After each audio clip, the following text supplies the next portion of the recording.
Pode deixar esse mesmo.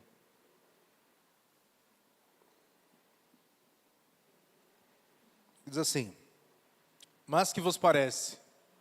Um homem tinha 2 filhos. Disse ao mais velho: filho, vá trabalhar no vinhedo hoje.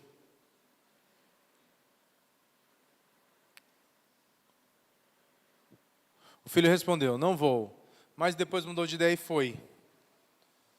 Então o pai disse ao outro filho: vá você. E ele respondeu: sim, senhor, eu vou. Mas não foi. Qual dos 2 obedeceu ao pai? Eles responderam: o primeiro. Então Jesus lhe explicou: eu lhes digo a verdade. Cobradores de impostos e prostitutas entrarão no reino de Deus antes de vocês. Amém?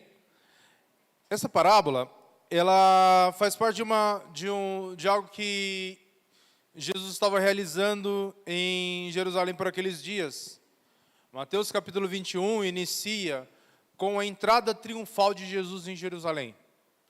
Jesus estava prestes a ser crucificado, e na semana que antecede a sua crucificação, ele faz a entrada triunfal em Jerusalém.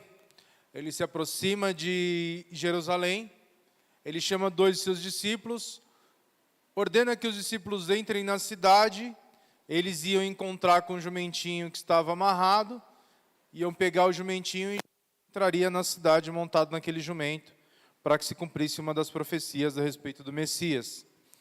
E Jesus entra então na cidade. O versículo 7 vai dizer assim: trouxeram a jumenta e o jumentinho e puseram seus mantos sobre o jumentinho e Jesus montou nele. Quando Jesus entra na cidade, a Bíblia diz que as pessoas, tanto as que iam à frente como as que seguiam, gritavam: Hosana, filho de Davi, bendito é o que vem em nome do Senhor, Hosana no mais alto céu.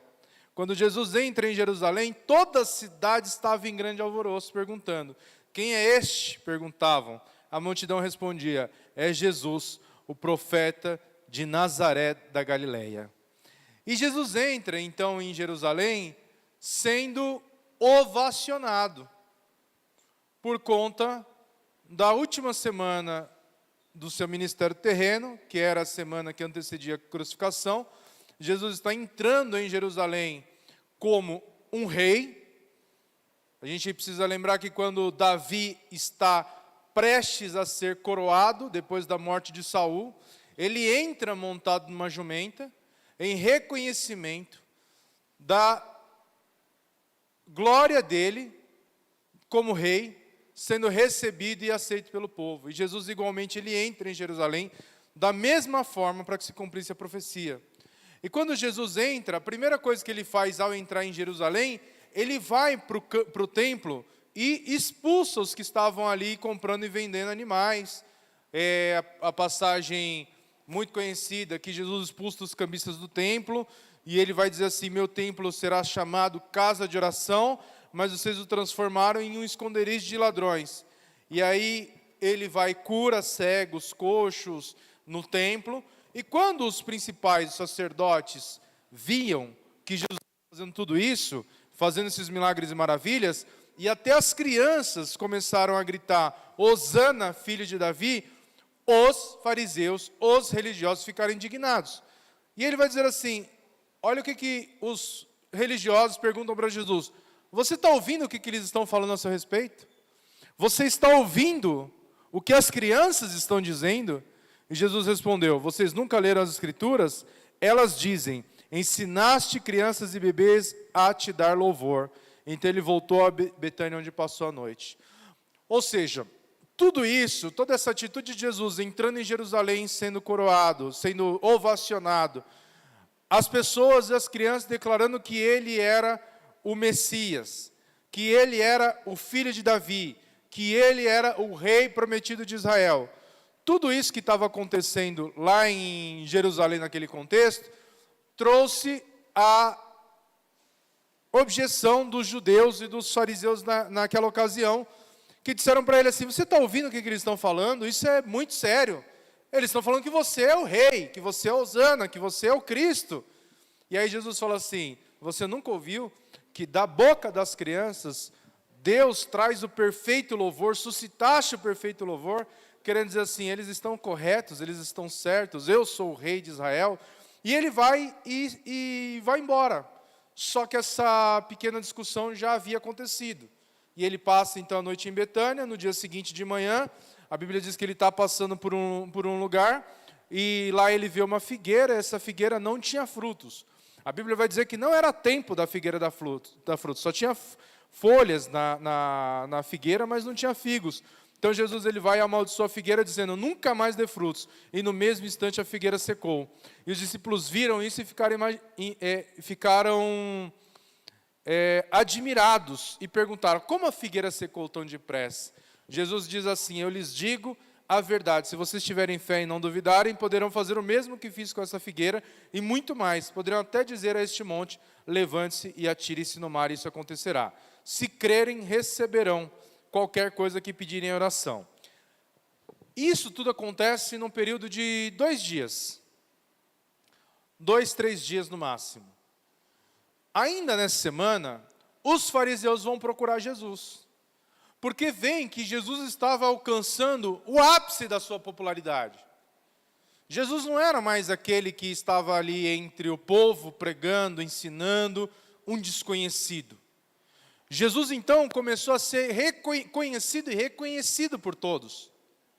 Os que criam em Jesus começaram a segui-lo, aceitaram a mensagem dele e o tinham como Cristo, como o rei, como o prometido de Israel, como o líder que Deus havia prometido, que era o herdeiro de Davi, do qual Deus havia feito a promessa, que da casa de Davi não faltaria alguém no trono para reinar sobre Israel. Só que os fariseus, em contrapartida, eles começam a intensificar também a perseguição a Jesus.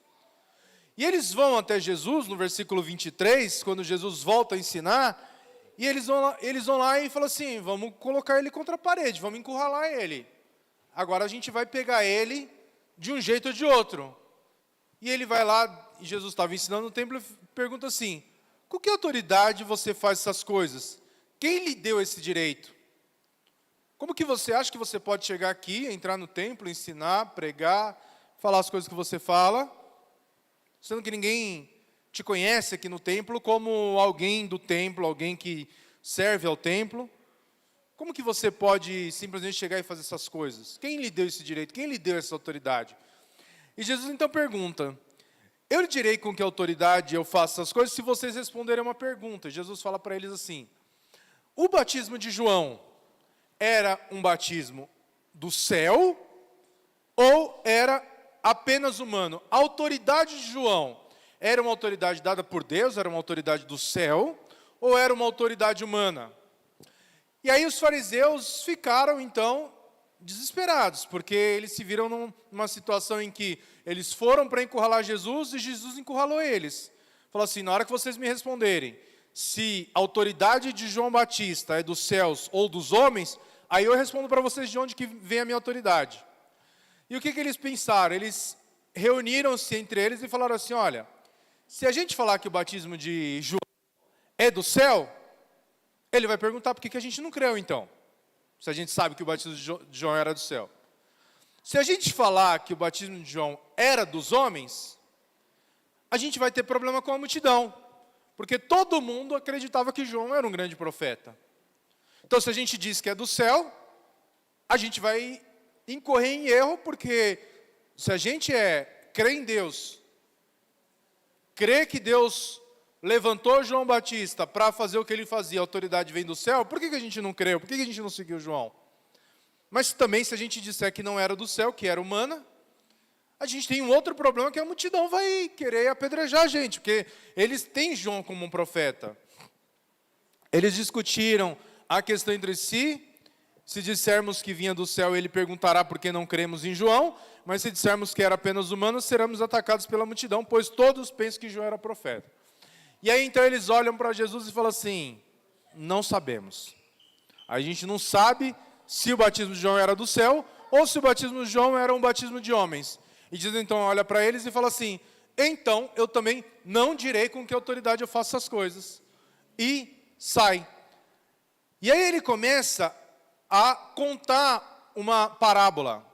E ele conta essa parábola diante dos fariseus que estavam ali, daquelas pessoas que estavam ali.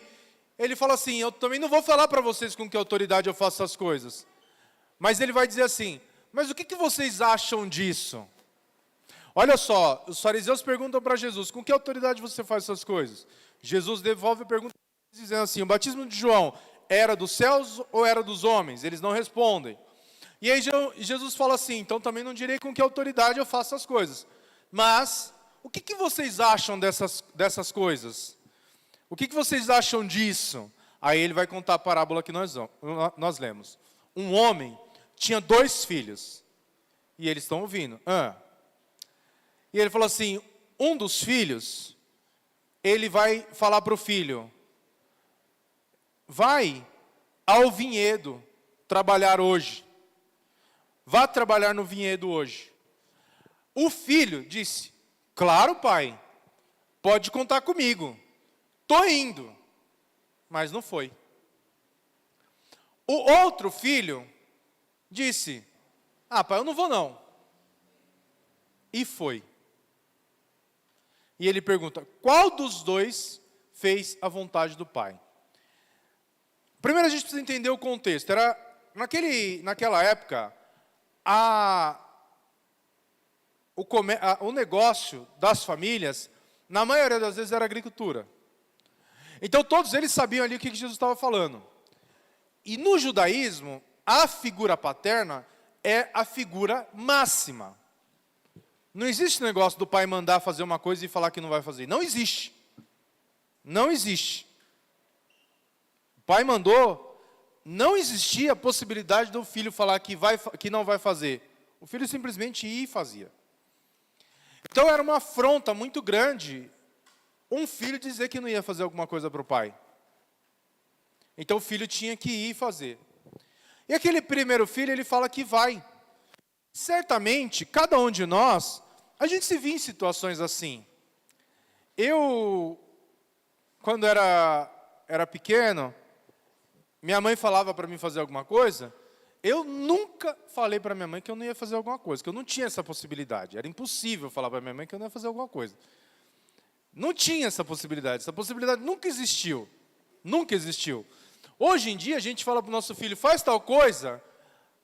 Pai, mãe, parece que a gente tá falando, está pedindo um favor, não é? Só que, nessa autoridade familiar, o pai, a palavra do pai era a ordem sobre toda a família. Então não tinha essa possibilidade. Em contrapartida, muitas vezes a gente fala que não vai fazer uma coisa e acaba fazendo. Eu vou dar um exemplo para vocês. Eu sou casado. E lá em casa, todas as vezes que a Nicole pede para mim fazer alguma coisa, a minha primeira resposta fala assim, Nicole, eu não vou fazer não. E de repente, logo que eu falo assim, eu não vou fazer, eu penso em tudo de ruim que aquilo pode desencadear. Quais são as consequências de falar que eu não vou fazer uma coisa que minha esposa pediu para mim fazer?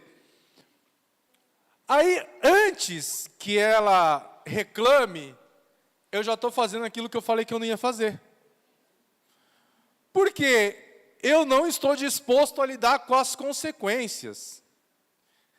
Então, eu nunca estou disponível e pronto para fazer o que ela me pede. Porque geralmente é uma coisa que eu não quero fazer. Na maioria das vezes eu não quero fazer. Só que quando ela pede para eu fazer algo, hoje de manhã eu estava em casa e minha mãe foi em casa para buscar as roupas da Jaqueline que ela tinha deixado para lavar. E passou lá em casa, aí eu falei assim para minha mãe, falei, caramba mãe, a Nicole acha que ela é minha mãe, ela fica mandando em mim o tempo todo. A Nicole, se ela tem uma coisa que ela gosta de fazer na vida, é mandar em mim.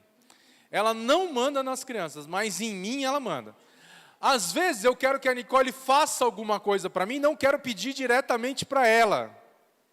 Qual que é a minha estratégia? Eu vou pedir para o Daniel, porque se eu pedir para ela, ela não vai fazer.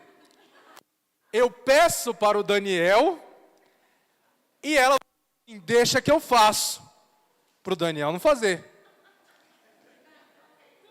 É a minha estratégia. Eu, de caso nada, se eu falar assim para a Nicole, vou dar um exemplo para vocês. Eu estou lá embaixo e falo assim, Nicole, traz meu tênis aí quando você descer, pega meu tênis. Ela vai gritar que não vai fazer. Aí o que eu faço? Eu grito, Daniel, pega meu tênis, e às vezes o Daniel está do meu lado, ou está fazendo alguma coisa, ou não está fazendo nada, assim, na maioria das vezes ele não está fazendo nada, ou ele ou a Júlia. Aí a Nicole fala assim, deixa que eu pego. Fala assim, amém, glória a Deus, ela vai fazer, não vai reclamar, não arrumei confusão com ela, e está tudo certo. Então, na maioria das vezes, é assim que a gente faz. E quando Jesus ele fala essa parábola para os fariseus e para os discípulos, ele diz assim, o pai manda o filho ir ao vinhedo, o filho fala assim, eu vou, e não vai. Quem é esse filho que o pai manda fazer e ele fala que vai e não vai? Esse filho é a própria nação de Israel. Em Gênesis capítulo 12, versículo 1, a Bíblia diz que Deus chama Abraão e diz para Abraão, Abraão, sai da tua terra, da tua parentela, vá para a terra que eu te mostrarei, far-te-ei uma grande nação, abençoarei os que te abençoarem, amaldiçoarei os que te amaldiçoarem, e em ti serão benditas todas as famílias da terra. Só que o que aconteceu? Deus havia dado a Abraão a incumbência de ser o porta-voz da mensagem de Deus, para que fosse um referencial de Deus para todas as nações da terra. As pessoas deveriam olhar para Israel, para Abraão, a sua família, a sua descendência, e dizer assim, Deus é na vida daquele povo. Eu quero servir ao Deus de Abraão, ao Deus de Isaac, ao Deus de Jacó, eu quero servir ao Deus de Israel. Só que o que acontece é justamente o contrário. A nação de Israel, ela falha, e muito, ao aproximar as outras nações do Evangelho, da salvação, da lei de Deus, do próprio Deus. Pelo contrário, ao invés de Israel ser um referencial de Deus para as nações, Israel começa a pecar a exemplo das outras nações. Deus tira Israel do Egito e fala para eles assim que eles deveriam ir para a terra que Deus mostraria para eles, mas eles não deveriam se contaminar com os deuses daquela terra, com os ídolos daquela terra, com os costumes daquela terra, com os povos daquela terra. E é esse o motivo pelo qual Deus diz que todos os povos que eles encontrassem pela frente, eles deveriam exterminar, porque se eles não fizessem isso, Deus faria com eles, com a nação de Israel, o que havia determinado fazer com as nações estrangeiras que estavam ocupando a terra em desobediência a Deus. Só que o que acontece? Quando Israel recebe a mensagem de Deus, a incumbência de ir, o que eles falam? Eu vou, eu faço, eu prego, eu vou ser o referencial de Deus para as outras nações. Eu vou ser aquele que vou levar a mensagem de Deus para as nações, para o mundo. Eu vou ser o porta-voz de Deus. As pessoas vão olhar para mim e vão ver Deus. Só que ao invés deles se tornarem uma nação, como o André falou hoje aqui, proselitista, que prega, que ensina, que convence, eles se transformaram em uma nação orgulhosa, soberba, fechada, exclusivista, de forma que a salvação dos outros povos não era possível, porque não era dada a possibilidade de alguém se tornar judeu, embora a lei permitisse que isso acontecesse. Haviam mandamentos específicos que tratavam desse caso, das pessoas que eram gentias e queriam servir a Deus em Israel. Só que a nação de Israel havia se tornado orgulhosa, eles haviam recebido o primeiro chamado de Deus, haviam aceitado esse chamado, falaram que iam e não foram. E Deus diz assim, mas tem um povo, que é o povo que falou, não quero nada com Deus. Não vou fazer o que Deus está mandando. Não vou cumprir a ordem de Deus. que é o segundo filho. E esse segundo filho, ele recebe o mesmo chamado. O pai fala para ele assim: vá.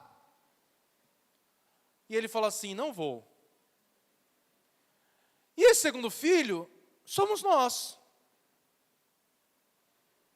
os gentios, o povo da nova aliança, o povo que não tinha a obrigação de nascimento de pregar o evangelho, por não fazer parte da nação escolhida por Deus, que eram a nação israelita, os judeus, e simplesmente falaram assim: não tenho nada com isso, não vou fazer. Mas, de repente, alguma coisa aconteceu, que esse filho simplesmente vai, e ele fala assim: eu vou. Ele diz primeiro que não vai, mas depois muda de ideia e vai. Ele fala: não vou, mas acabou que no final ele foi. Então Jesus pergunta qual dos dois fez a vontade do Pai. E aí alguém, os fariseus, os discípulos vão lá e falam assim: obviamente, quem fez a vontade do Pai foi o que falou que não ia. E Jesus falou assim: exatamente. Prostitutas e ladrões, prostitutas e cobradores de impostos entrarão no reino de Deus antes de vocês. Olha o que Jesus está dizendo para os fariseus: as prostitutas e os cobradores dos impostos entrarão no reino de Deus antes de vocês. Vocês falaram que ir, não foram. Agora o evangelho está sendo pregado e anunciado para gente que falou que não ia e era rejeitado. O cobrador de imposto era alguém que era odiado. As prostitutas eram pessoas que não eram consideradas nem gente. Eram pessoas que eram à margem da sociedade. Deus usa duas classes de pessoas que eram as mais rejeitadas pelas pessoas, principalmente pelos religiosos, pelos fariseus, para dizer que eles haviam tomado a frente por serem esse filho que falou que não ia e ia. O que nós aprendemos com isso? Nós aprendemos o seguinte: que quando nós recebemos o chamado de Deus, só existem duas respostas: fazer ou não fazer. Ponto. Deus nos chamou para a sua obra. E aqui é um chamado específico para ir e trabalhar na vinha. É um chamado específico para ir e fazer a obra de Deus. E só existem duas pessoas: as que foram e as que não foram. As que foram, em primeiro momento, não queriam ir. A maioria de nós, a grande maioria de nós, muito provavelmente, não sonhou estar aqui.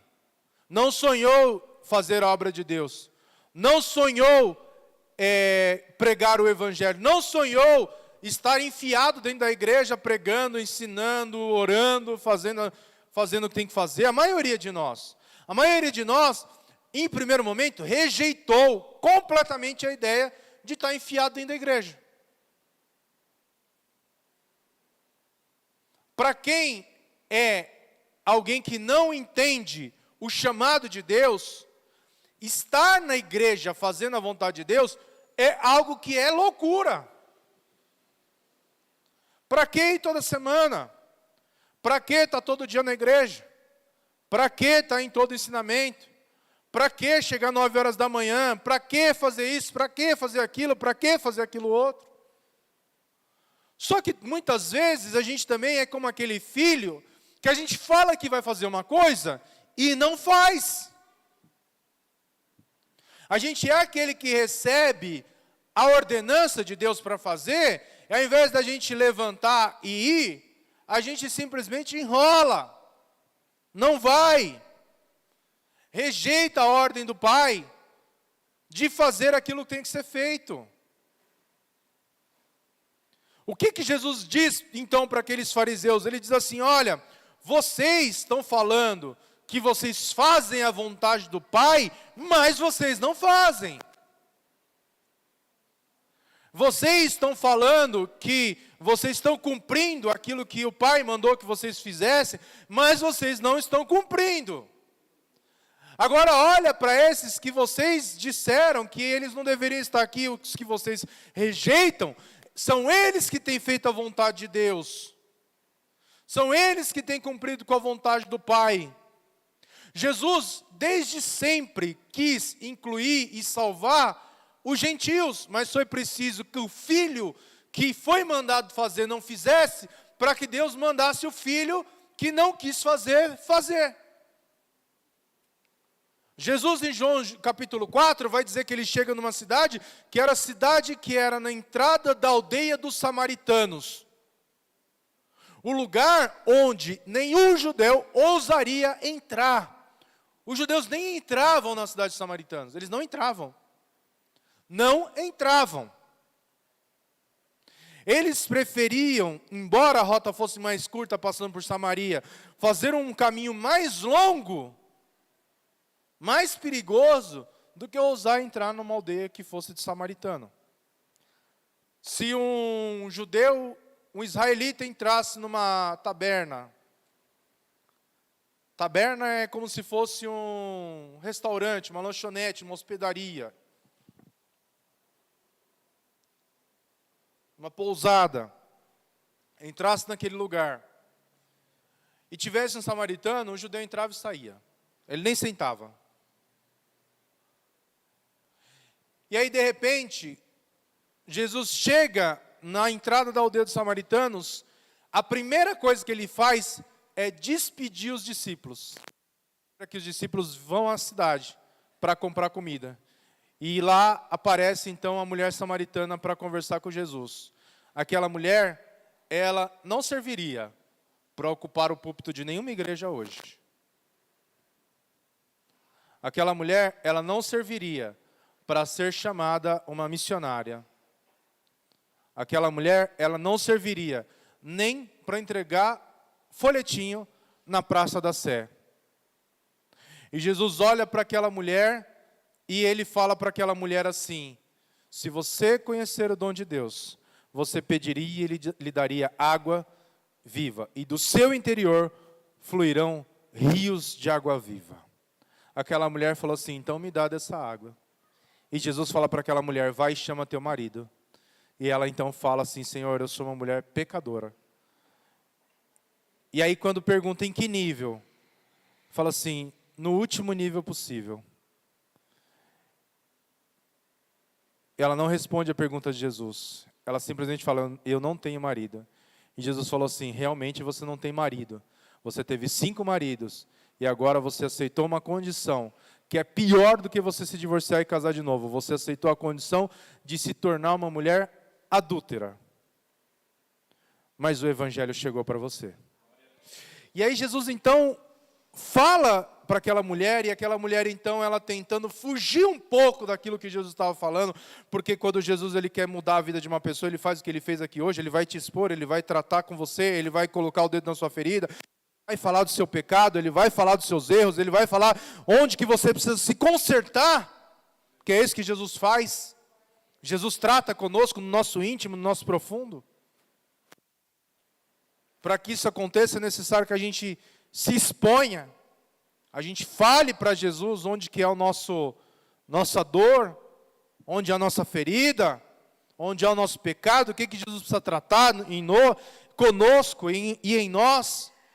E Jesus então fala para aquela mulher, e aquela mulher fala assim: os nossos pais dizem que aqui o local da adoração, os judeus dizem que é em Jerusalém. Onde é o local da adoração?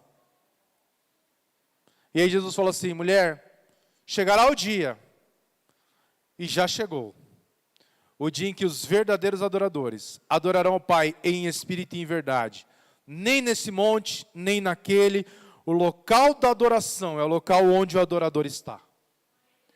E aí Jesus fala para aquela mulher, imediatamente aquela mulher, ela vai fazer o quê? O que nenhum ousaria fazer e nenhum dos discípulos faria. Entra em Samaria. E ela começa a pregar em Samaria.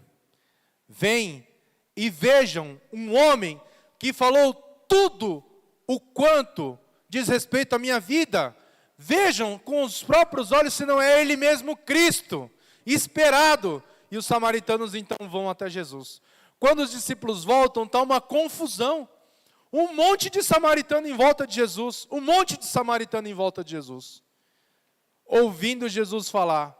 E os samaritanos dizem para aquela mulher: não é mais necessário que você nos fale, porque agora vemos e ouvimos aquilo que ele tem dito e cremos que ele é o Cristo. E agora, aquilo que Jesus disse para os fariseus se cumpre. Aquela mulher não queria ser uma mensageira do Evangelho. Mas a mensagem do Evangelho alcançou ela a tal ponto que ela não vê outra coisa a fazer senão anunciar que Jesus é o Cristo. E nós, que recebemos a boa mensagem do Evangelho, temos sido o filho que falou que não ia, mas foi. Temos sido aquele que tem pregado o Evangelho, tem trabalhado na vinha, tem falado de Jesus, tem transformado a vida de pessoas, tem alcançado vidas. Ou somos aquele que está com as vestes da religião, com o título da religião, com o manto da religião, mas a gente não tem feito aquilo que Deus manda a gente fazer. Na parábola dos 2 filhos, só existem 2 tipos de coisa que os filhos fazem. Aqui não trata de quem não é crente. Aqui não trata de quem não é filho. Aqui não trata de quem não é chamado por Deus. Aqui está tratando exclusivamente dos filhos de Deus. O filho que mesmo contrariado, vai e faz a vontade do seu pai. Ou o filho que mesmo dizendo assim, não, pode contar comigo, vai e não faz a vontade do seu pai. Qual filho que nós somos? Nós temos respondido ao chamado de Deus. Nós temos respondido à missão de influenciar pessoas e impactar vidas. Nós temos respondido à missão de orar pelas pessoas que necessitam. De orar e de pregar o Evangelho. Ou simplesmente a gente tem ouvido e tem falado assim, não, pai, eu vou. E aí de repente acontece alguma coisa e simplesmente não vai. O Daniel de manhã, todos os dias de manhã para acordar ele, eu tenho que chamar ele umas 5 vezes. Levanta, Daniel. Levantou? Levantei. Tá bom, eu volto pro meu quarto. Quando eu volto para o quarto do Daniel, Daniel está onde? Dormindo. Dormindo. Se o Daniel tivesse que ir para a escola sozinho, ele já tinha reprovado de ano. A Júlia, ela acorda antes que todo mundo. A Júlia, a gente vai até o quarto dela para ver se ela acordou, só por desencargo de consciência. Ela acorda cedo, ela se arruma, ela se troca, e ela ainda que vai chamar o irmão dela ainda atrasa ela. E ela chama o irmão dela quase 40 minutos depois do horário que ela acorda. A gente precisa ser o filho que faz, mesmo que muitas vezes contrariado. Porque eu penso que eu tenho que fazer porque eu não estou disposto a lidar com as consequências de não fazer. Você sabe qual que é o pior lugar para estar? É do lado de um crente que está em desobediência com Deus. Se você conhece um crente que está em desobediência com Deus, fica longe dele, que você vai sofrer. Deus fala para Jonas ir para Nínive. E Jonas está indo para onde? Para Tarsis. Alguém já pegou o mapa e viu onde é a cidade de Nínive e a cidade de Tarsis? Para ver se tem alguma relação? O que Jonas fez, ele não simplesmente pegou um transporte para Nínive e adicionou uma parada. Como a gente faz, é caminho, eu vou passar por tal lugar, não é? Fazer uma escala. Não, Jonas ele fez um caminho completamente contrário. E o que aconteceu naquela ocasião? Todo mundo que estava dentro do barco, desesperado, achando que ia morrer, jogando coisa para fora do barco, tentando salvar a própria vida, e Jonas estava onde? Dormindo. Não é comigo. Não é comigo. Quando eu começo a passar a prova, a primeira pergunta que eu faço para Deus: Senhor, o Senhor quer alguma coisa comigo? Tem alguma coisa que eu não fiz, que eu preciso fazer? Irmãos, eu já estive em desobediência contra Deus. Na igreja. Pregando todo domingo. Achava que eu estava firme. A Nicole chegava para mim e falava para mim que eu precisava me arrepender. Eu olhava para ela e eu chegava a gritar com ela, falava assim: qual é o meu pecado? Fala para mim qual é o meu pecado, então. Se eu estou em desobediência contra Deus, fala qual é o meu pecado. Qual que é o meu pecado? Eu falava para ela: fala o meu pecado. Ela falava assim: eu não sei, mas Deus está requerendo algo de você. Você já parou para pensar que muito provavelmente a sua vida está do jeito que está, porque Deus está requerendo algo de você, algo que muitas vezes a gente fala que vai fazer e não faz, uma direção que é para a gente ir, a gente está indo para outra direção, a gente acha que a gente é o filho que está fazendo e não está. Não é porque você falou que você ia fazer, que você está fazendo. Você só vai fazer a vontade do Pai, mesmo que você diga que você não ia fazer, quando você estiver fazendo. O quê? Deus sabe, vai perguntar para Deus. Eu pergunto todos os dias para Deus do meu pecado. E a minha oração hoje pela igreja: Senhor, torna eles conscientes do pecado deles. Porque o seu pecado não é só sobre você, é sobre todo mundo que está no barco com você. Não adianta não. Vocês acham que o que aconteceria se hoje vocês descobrissem? O que aconteceria hoje com a sua família? Quem aqui tem família? Quem aqui é casado? Quem aqui é... Se você descobrisse que você recebeu uma bênção muito grande. Muito, muito, muito, muito grande mesmo. Vamos dizer, se você ganhasse 240 milhões. Na Mega Sena não, que ninguém joga aqui, né? Você descobriu que você ganhou 240 milhões. O que vai acontecer com as pessoas que estão ao seu redor? Vão, em alguma medida, elas vão ser abençoadas também, não vão? Vão ou não vão? Vão? Ok. Por que você acha que se você tiver em desobediência contra Deus e você estiver fazendo alguma coisa que é um pecado, você precisa se arrepender, isso se trata só de você? Se uma coisa boa acontecer, acontece para todo mundo, se de ruim acontecer, só para você. O que acontece se eu deliberadamente, eu pegar uma bola e jogar uma bola contra o vidro da minha casa e quebrar o vidro? Aquilo vai prejudicar só a mim? Não, se fosse só esse o problema, ainda ia. Mas vai prejudicar a Nicole, vai prejudicar a Júlia, vai prejudicar o Daniel. Mais a mim, obviamente mais a mim. Provavelmente, eu vou ser o maior prejudicado. Vou ter que pagar o vidro. Vou ter que secar o chão. E vou ter que aguentar a Nicole falando. Essa, sem dúvidas nenhuma, vai ser muito pior para mim. Mas todo mundo vai ser afetado. Então não acho que se trata só de você. Só existem dois filhos: o que faz e o que não faz.